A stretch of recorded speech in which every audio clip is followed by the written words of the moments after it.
वालेकुम, आप YouTube channel पे देख रहे हैं स्पोर्ट्स टाइम और मैं एमसी नाजरीन। जुमा जुमा 8 दिन ही हुए इंडिया की टीम को एशिया कप जीते हुए, फाइनल जीते हुए, पाकिस्तान को 3 दफा हराए हुए। और आज वेस्ट इंडीज के साथ टेस्ट मैच था। कप्तानी शुभमन गिल दूसरी दफा कर रहे हैं और WTC साइकिल में एंडरसन टेंडुलकर ट्रॉफी के बराबर करने के बाद अब दोबारा से वेस्ट इंडीज के खिलाफ अपने होम ग्राउंड में, अपनी होम पिचेस पे, अपनी कंडीशन में डोमिनेट करते हुए पहला दिन इंडिया के नाम रहा। और क्या तफसीलात हैं और क्या खबरें अंदर की हैं, इसके ऊपर बात करेंगे। नेक्स्ट टॉपिक है शादाब खान के वाले से, और एक और प्लेयर आपके T20 में वापस आ रहे हैं, वो कौन है? उस पर बात करेंगे। साथों साथ पाकिस्तान की क्या तब्दीलियां हो सकती हैं, पाकिस्तान प्रैक्टिस कर रहा है टेस्ट मैच के वाले से क्या अपडेट है, वो आपके साथ शेयर करनी है। और आज का जो दिन खेला गया इंडिया का, वो ऑब्वियसली आपके साथ कुछ बातें करनी है। तो प्लीज़ चैनल को सब्सक्राइब कीजिए, अपने बेल आइकन को दबाइए और अपने दोस्तों के साथ इसको शेयर कीजिएगा। बगैर वक्त किए जाया करते हैं वीडियो का आगाज।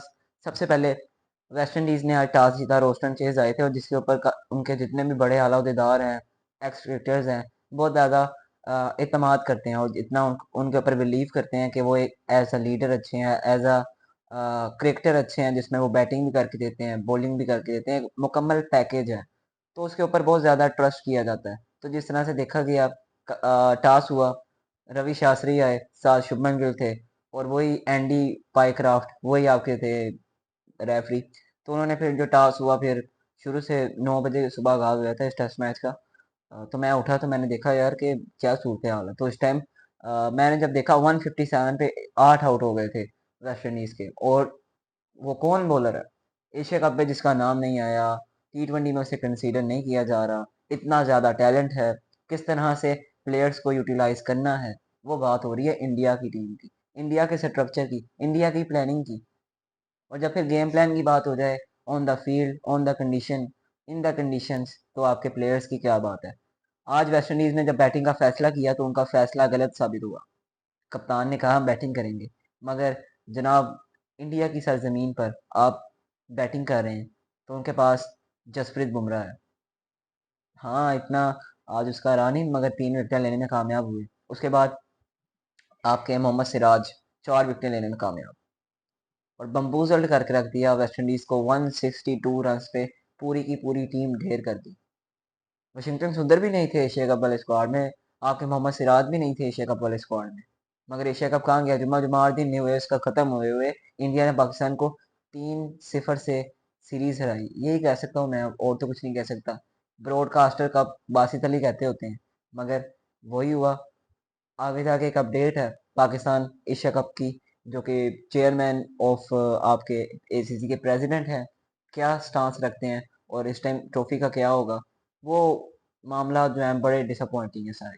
मगर बहरहाल आज का दिन किसके नाम रहा, वेस्ट इंडीज डोमिनेट ना कर पाया, 162 रन पे आउट हो गया। बैटिंग लाइनअप पे नजर डाली जाए, जब वेस्ट इंडीज की बैटिंग लाइनअप पे कैम्बल आते हैं, 8 स्कोर करके हैं, वो आउट हो जाते हैं। जसप्रीत बुमराह आगाज में ओपनर को पिविलियन की राह दिखाते हैं। और हम बात कर रहे थे कि स्पिन पिचेस होंगी, घास उड़ा हुआ होगा, मगर यहाँ पे टर्नर बनाया गया जिसमें बॉलर्स को हेल्प मिलती है। बॉलर्स में दोनों चीजें आ जाती हैं, स्पिन ऑलराउंडर आ जाते हैं, स्पिनर्स आ जाते हैं और साथ में आपके फास्ट बॉलर, मीडियम पेसर आ जाते हैं। फिर जो चंद्र पाउल होते हैं वो सिफर पे आउट होते हैं, मोहम्मद सिराज और जसप्रीत बुमराह आठ पे आउट हो जाते हैं, जिन पे 12 पे इनके जो है, मेरे ख्याल से अगर हम इनकी बैटिंग लाइनअप देखें, 12 पे एक आउट आउट होता है। और उसके बाद जो दूसरा आउट है वो 20 पे 2 आउट हो जाते हैं, फिर 39 पे 3 हो जाते हैं, ब्रेंडन किंग आउट होते हैं। उसके बाद 42 पे 4 हो जाते हैं, थंजे एक बड़ी उम्मीद रहती है इनके मिडिल ऑर्डर पे। फिर शाय होप जो हैं वो विकेट कीपिंग के सर अंजाम दे रहे होते हैं, तो बैट्समैन उनके लिए टेक्निकली साउंड है वेस्ट इंडीज साइड के लिए।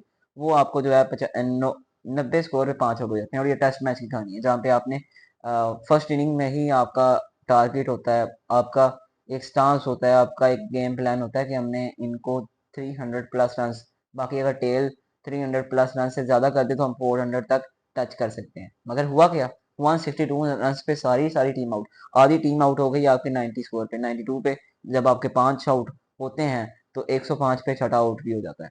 और जिस तरह से फिर आखिर पे 144 पे 7 आउट होते हैं। हम ये होप कर रहे थे कि चले अब पार्टनरशिप जो है आपके लग गई है, मगर रोस्टन चेज जो कप्तान है वो भी फिर, कैरी पेरे जो हैं वो जल्दी आउट हो जाते हैं, जस्टिन ग्रीव्स जो होते हैं वो मजम्मत थोड़ी बहुत करते हैं, मगर वो इनके लिए ना काफ़ी होती है। जसप्रीत बुमराह बोल्ड करते हैं और जो कमांड होती है इंडिया टीम की वो संभालते हुए वेस्ट इंडीज़ की टीम को 162 रन पे आउट करते हैं। जब बॉलिंग की बात की जाए, शानदार किस्म की ओवर्स डाली, जिसमें 14-14 ओवरें 14-14 ओवर्स जो थी आपके पहले स्पेल में इंडिया के पेसर डालते हैं, जसप्रीत बुमराह, मोहम्मद सिराज। 14 ओवर में मोहम्मद सिराज 3 ओवर मेडन फेंकते हैं, और कंपैरिजन किया जाए मोहम्मद आपका जो है सॉरी जसप्रीत बुमराह के साथ, वो भी 14 ओवर डालते हैं, 3 मेडन फेंकते हैं, जिसमें 11 ओवरें अब टोटल रह जाती हैं, जिसमें 3 विकेटें आपके जसप्रीत बुमराह लेते हैं 3 की इकॉनमी के साथ और 42 रन देते हैं। और ऑन द अदर हैंड आपके मोहम्मद सिराज 11 ओवर्स में यानी कि 3 तो उनकी जो है मेडन रही है, कोई स्कोर नहीं मिला और शानदार जबरदस्त गेंदबाजी की, और अब उन 11 ओवरों में 4 विकेट्स लेते हैं, मेन बैट्समैनों को आउट करते हैं। उसके बाद आपकी उनकी इकॉनमी की बात की जाए तो उनकी उनसे भी कम है, 2.86 की इकॉनमी है, क्योंकि 1 विकेट हासिल होती है इन द कंपैरिजन ऑफ आपके जसप्रीत बुमराह के। नीतीश कुमार रेड्डी 4 ओवरों में आपको 16 स्कोर खाते देखते हैं, उसके बाद उनको इतना बॉल उनका अच्छा पड़ नहीं रहा था, जिसकी वजह से उनको जो है वो आप एक मेडन ओवर फेंकते हैं, मगर कप्तान जो है वो कहता है कि नहीं किसी और को ट्राई किया जाए। फिर आपने देखा कुलदीप यादव जो थे 13 टेस्ट मैच टोटल खेले हैं पूरे कैरियर में, तो उनको हम भी बात कर रहे थे, जो दूसरे जो क्रिकेट पे बात करने वाले जो हैं वो पंडित, क्रिकेट पंडित, वो भी यही बात कर रहे थे कुलदीप को खिलाएं यार, उनको चांस दीजिए। तो हमने देखा उनको चांस दिया गया, 6 ओवरों में 25 ओवर देके 2 मेन खिलाड़ियों को आउट किया, 4.5 ही इकॉनमी के साथ गेंदबाजी करते हुए। और हमने वाशिंगटन सुंदर को भी देखा 3 ओवरों में 9 स्कोर देते हुए 1 विकेट उन्होंने भी चटकाई, ये भी आपके एशिया कप का पार्ट नहीं थे। और ये सिस्टम की मैं क्या एक कमाल किस्म की बात करूं, फिर इंडिया जब 121 पे 2 आउट इस टाइम मौजूद है क्रीज पे, कप्तान शुभमन गिल 18 स्कोर पे खड़े हैं 42 गेंदें खेलते हुए, एक बाउंड्री लगी है और 42 के स्ट्राइक रेट के साथ बैटिंग कर रहे हैं। जायसवाल ने जिस किस्म का आगाज मुहैया किया, जिसमें 7 चौके मारते हैं, 66 के स्ट्राइक रेट के साथ खेलते हैं, और वही प्रेडिक्शन तो वही है कि 2-0 से इंडिया जो है वो जीतेगा, अनटिल अनलेस के दूसरा टेस्ट मैच किस तरह का होता है। ये तो पहले दिन इंडिया ने बता दिया, वेस्ट इंडीज ने हार मान ली, घुटने टेक दिए, 162 रन का जो होता है ना पहले पहले दिन का आपका, वो बता देता है कि किस किस्म का डिस्प्ले आप कर सकते हैं।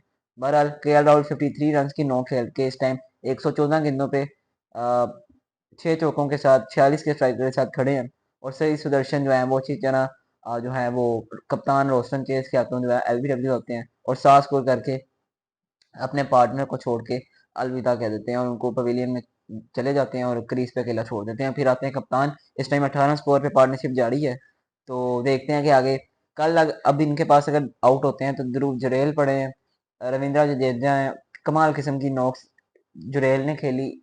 जब आपका कंसर्न रहा ऋषभ पंत इंजर्ड हुए वहां पे आपका एंडरसन का ट्रॉफी में, उसके बाद रविंद्र जडेजा ने जिस तरह से स्कोर किया, टेल का स्कोर होता है वाशिंगटन सुंदर के साथ, इसमें भी अब जडेजा और सुंदर नजर आ रहे हैं। फिर नीचे से नीतीश कुमार रेड्डी ऑस्ट्रेलिया के अंदर सेंचुरी, याद होगा आपको।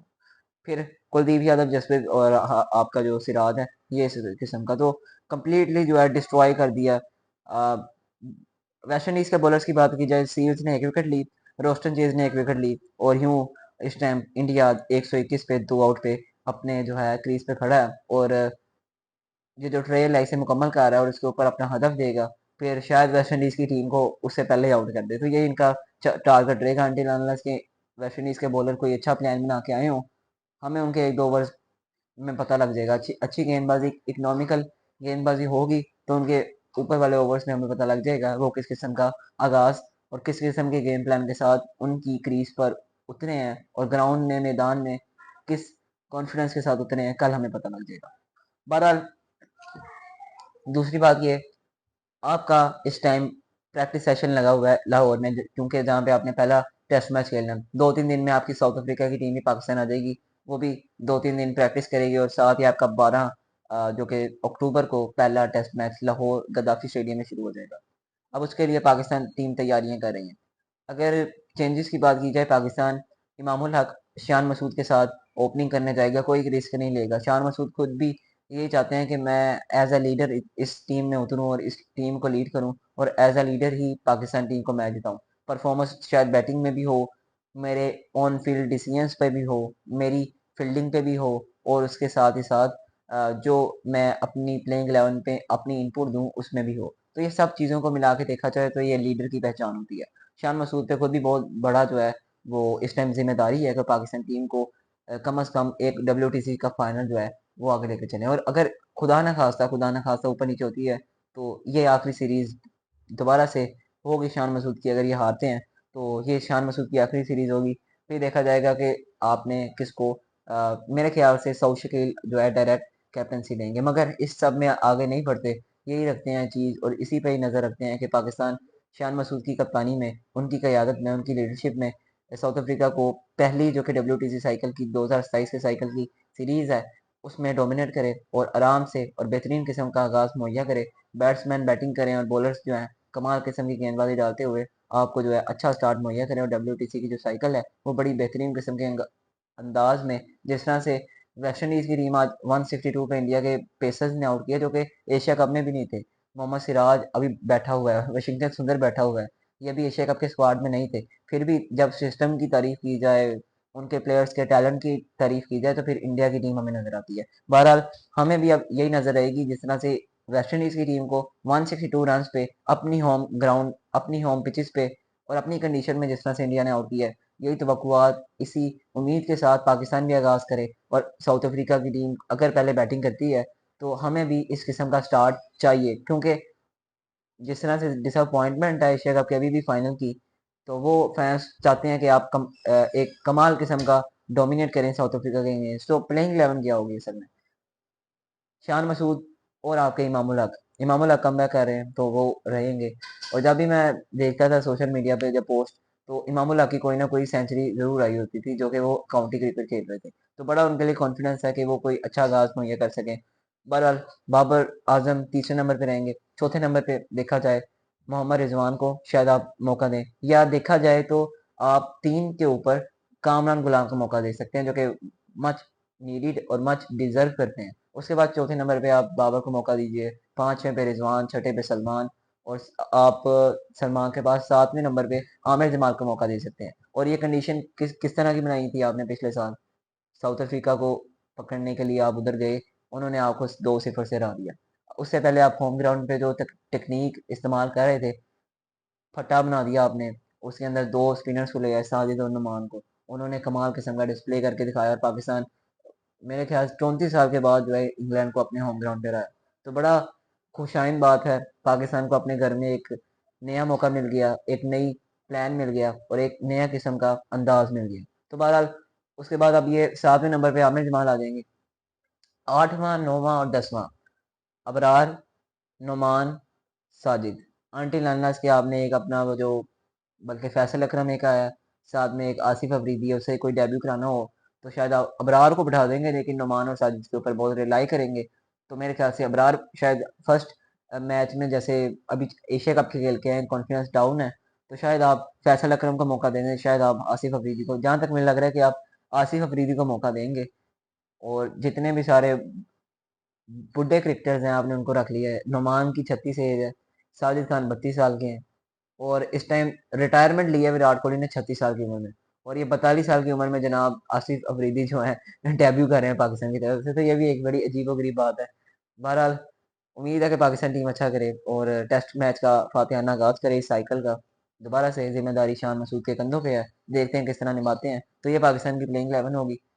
इमाम आएगा, अब्दुल्ला शफीक बाहर होंगे, उनके ऊपर भी इमामुल हक जिस तरह से कॉन्फिडेंस के साथ काउंटी क्रिकेट खेल रहे हैं, तो ओपनर्स में एक तब्दीली, अब्दुल्ला की जगह शान मसूद आ जाएंगे, अब्दुल्ला की जगह सॉरी इमामुल हक आ जाएंगे, शान कप्तान और इमाम ओपनर्स हो जाएंगे। बाबर वापस आ रहे हैं, रिजवान वैसे ही आपकी टीम में थे, सलमान लियागा वैसे ही टेस्ट कंडीशन में बेहतर रहते हैं, आमिर जमाल अलबत्ता रहेंगे, और जो आखिरी नंबर होगा उसमें आप किसी भी अपने, बल्कि आखिरी नंबर पे आप स्पिनर को ही खिलाएंगे, मेरी भी यही चॉइस है, स्पिनर की तरफ जाएं। बाकी आपने अगर साउथ शकील को मौका देना है तो वो एक आ जाएंगे दरमियान में, आप मिडिल ऑर्डर में उनको ट्राई कर सकते हैं। तो ये पाकिस्तान की प्लेइंग 11 रहेगी। अगर आपको वीडियो अच्छी लगी है, पसंद आई है, चैनल को सब्सक्राइब कीजिए, बेल आइकन को दबाइए, अपने दोस्तों के साथ शेयर कीजिए और कमेंट सेक्शन बॉक्स में अपनी राय का इज़हार कीजिएगा। अल्लाह हाफिज़।